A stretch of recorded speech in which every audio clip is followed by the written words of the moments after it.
Hello, happy Monday. Welcome to the Happy Families podcast. We're so glad you're here. Today on the podcast, a big conversation. A report recently in the Herald Sun says that Victorian students are missing more than 7 million days of classes each year. 7 million days of classes every year because parents are taking their kids on family holidays during term or choose to keep them at home without quote unquote school approval. Today, we're going to talk about what this stat means right around the nation, what it means for teachers, what it means for you as a parent, what it means for your children, and is it ever okay to take the kids out of school because they just need a day off, because you need a day off, because Nana's having her 80th birthday interstate, and this is a really big deal for the whole family. Or maybe there's a funeral. We'll cover that and a whole lot more in today's very controversial conversation. It's the Happy Families podcast. We're back in just a moment. Stay with us. Hello and welcome to the Happy Families podcast, where you get real parenting solutions every single day. It's Australia's most downloaded parenting podcast. We are Justin and Kylie Coulson. Before we get started, I need to highlight Kylie's got this malingering thing, but it's not really a cold or a cough. It's just a malingering and am I right in saying that you're a little bit tushed today? And today's topic has, as we've talked about it, you got a little bit cranky about it? Yes, I did. Captain Cranky Pants. So today, let me go through some stats and we'll see where this lands. I think this is really, really interesting. Victorian students missing more than 7 million days of classes each year. I haven't been able to access data for the rest of the nation. Let's just say it's a lot. What does that actually equal? Because, you know, you throw around these big numbers and everybody goes, oh, but what does that actually mean for each child? All right. So two things on this. First of all, we're only talking about public school kids. So it doesn't include the private schools, the Christian schools, the grammar schools. It doesn't include the independent schools. It's only the public schools. And what it equates to, in 2024, it was 16.3 million, which equates to 25.5 days per child. It's doubled in about 10 years. Now, this is really interesting because... How much school did you miss? I don't really remember. It was such a long time ago. I'm officially that old. I wagged a lot of school in my senior years because I was more interested in surfing, but I'm pretty sure I kind of just went to school every day when I was... Yeah, I'm pretty sure I did too. In primary school and high school, having a day Especially off. in the younger years. Yeah, it wasn't a thing. You just went to school. Yeah. There was no, I don't want to go, or I need a mental health day. There was no family holidays. We just went to school. Yeah, but I don't necessarily think that was a good thing either. Oh, it's already begun. Let's talk about that in a sec. I want to share one more statistic with you.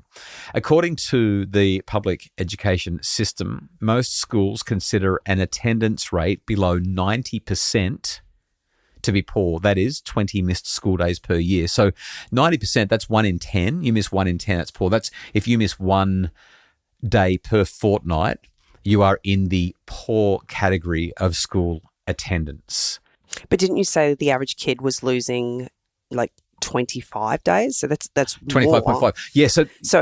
So you're suggesting that every child who's attending a public school is actually below substandard attendance? That would be right. Yeah. 25.5 days per child is what's missed in public schools, and 20 is the poor attendance. So hello, Houston, we definitely seem to have a problem here. In the article that was in the Herald Sun, they cite 2024 data. Check this out. Nearly half of absences, 45% of absences, were a result of 3 things: travel, unexplained absences, or parent choice for reasons not approved by the school. And so what would be an unapproved absence? Well, I think there'd be a bit of a principal or headmaster lottery here. I don't actually know that there's anything written down, but it might just... The thing that I'm struggling with, and I actually really want to support teachers and principals on this, but I kind of chafe a little bit at the thought that I would go cap in hand to a principal and say, I'm thinking about doing this with my family. Can I please have your permission? Yeah, that I need permission to spend time with my child. It feels a little bit icky, I guess. There was a quote in the article from Associate Professor Paul Kidson at the Australian Catholic University. I quote, "Parents should stop criticising principals who reject their leave requests." And I thought, well, don't ask the principal. Just go. Look, this conversation gets me a little bit frustrated because I know my children better than anyone else. Right. And I also understand and know what my family as a whole needs. Education is one part of my children's life. It's not everything. Right. But I also recognise that education is important. Yeah. Just like having a job is important and being part of a team, it's important that you kind of fulfill your obligations within those communities. But I feel like when we start talking about families needing to seek approval to do things that are important to the family unit, we are now trying to support a system that is actually not designed to support the family. Right. So we're saying family comes second is what you're saying. There are a couple of examples that I'll give as to why somebody might want to take the kids out of school in the middle of term. Maybe dad is a shift worker or mum is a shift worker. We have a friend, he runs a fire station. He's in charge of a fire station and his holidays are dictated to him. He can calendar his holidays for the next however many years, but he doesn't get a choice in when they are. There's simply, this is when your leave happens and that's when you will take your holidays. So he doesn't get to choose. Therefore, if he wants to take a family holiday, then the kids just have to be out of school because that's when his leave is. Otherwise, he's on holidays and the rest of the family's at work and at school and he's sitting around the house. And we've watched him have plenty of We've those watched him do that, yeah, because sometimes they've said, well, we're not going to go on a holiday this year, it looks like. There's also issues of maybe the family really needs a holiday and the cheapest holiday or the best deal is in week 8 of term 2 or week 7 of term 2. And they just look at it and go, we can't afford to go when we're paying full price during peak. So let's go in the off peak and make this holiday happen. Or maybe there's a birthday or a funeral or a major family event. Or a family tragedy that actually requires the family to kind of be together for an extended period of time. Yeah, we went through that a couple of years ago. On top of that, there are things like mental health days. I think that one's arguably iffy. I think people are using that pretty heavily, and we've advocated for it a lot in the past. I know you're still pretty big on it. I'm not as big on it as I used to be. There's school refusal, financial hardship, transport, parents that aren't doing well, bullying, just to name a few things. So here's my question. Is it ever okay to just pull the kids out of school for recreational reasons because there's a concert that they want to go to or because there is a holiday or you want to take a long weekend and head to the snow or head to Bali to get away from the cold? Is it ever okay to just say, yeah, we're going to have 7 days away because we need it even though school's on? Is this a rhetorical question? No, I'm actually asking you. You were pretty fired up before we turned the mics on and I'd like the whole world to hear how you feel about it. Yes. Yes, it is. Yes, there is a case for it. I'm their mother. Yeah. I get to decide. Entirely. It is entirely my decision and yours to determine whether or not our family needs to take a break. Okay, I kind of agree with you. I do. I'm not sure that I feel as strongly about it as you do, and I think that there are a whole lot of other considerations that need to come into play. But I think that any parent who is trying to juggle life is already aware of the nuances around it. There are not too many parents that I talk to that just throw caution to the wind and make a random decision on a Thursday to take their kids out of school. These decisions usually take time and deliberation over the best time to take their child out of school because they've got exams coming up or they're in the middle of a really important part of term that requires them to be there full time. Like, every time I have a conversation with parents about these kinds of things, it's not clear cut. There are so many things that they're taking into account. So I would be suggesting the following. The age of your child matters. The time of term matters. How often you're doing it matters. What they're missing matters. If they miss fractions, then fractions become hard for them forever, unless they are able to do the makeup work when they get back. And I'm going to push back on that.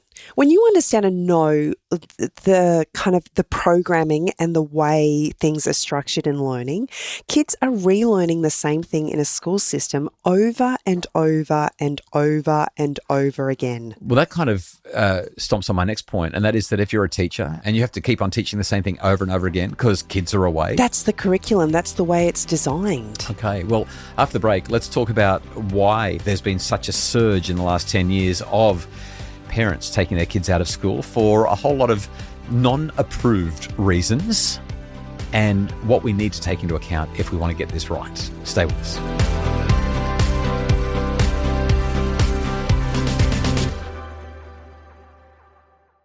We're back. This is the Happy Families podcast. So you've suggested that absenteeism has doubled in the last 10 years. Right.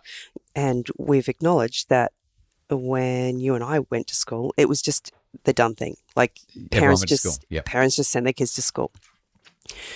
Has COVID had anything to do with the numbers that we're seeing? I reckon it has. So the research indicates that there's been a 71% jump since 2020. Okay, so 71. 71, yeah. So it was already going up from mid-2010s, like 2015-ish. It was already going up. But since COVID, 71%. Like that's an enormous jump. You think about everything that was said during COVID and how families experienced, for a lot of families, it was a really painful experience. And then there was a lot of families that kind of like, we are never going back to the way we lived life before this. Yeah, I think most people have gone back to how they live life. No, but I was going to say, we've had those conversations, right, where there's been this learning that took place as we recognised that so many of the things that we placed major importance on were not actually as important as we thought they were. And yes, I think that for most families we have reverted back, but is this a reflection of that learning and the recognition that there needs to be a better balance in life? Yeah, maybe. So remote learning that kicked off during COVID, we just didn't do it before then. It was not a thing. But I don't think families had the finances to be able to do that for the most part. Regardless, remote learning became a thing during COVID. And I think what it actually said to a generation of parents is that school can be kind of optional-ish. Like you can catch up later, you can do stuff online. There are workarounds for almost everything. And COVID kind of taught a generation of families that you can do that. Well, there's multiple pathways. Like that is a common discussion within schools. Right. And if you can do the work on a laptop at the kitchen bench, then how sacred is a Tuesday afternoon in the classroom, really? Like we can catch up, we can talk to a friend, we can talk to the teacher, we can Google online if we get stuck. And if your kids are in primary school especially, we've talked to so many educators who have said, yeah, the kids can kind of miss most of primary school and they're going to be okay as long as they can read, write and do maths, they'll be fine.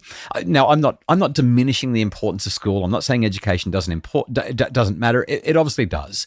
And there is some data that says that literally every day missed is associated with achievement dips, right? So the data certainly points to school attendance being... But achievement dips in what? Like, well, on your grades. On your grades. Yeah, but where does that actually sit in a child's well-being? And that goes back to the bigger question. I think that's why parents are saying, no, we need a holiday. We're going to take them out. No, it's cheaper and we can...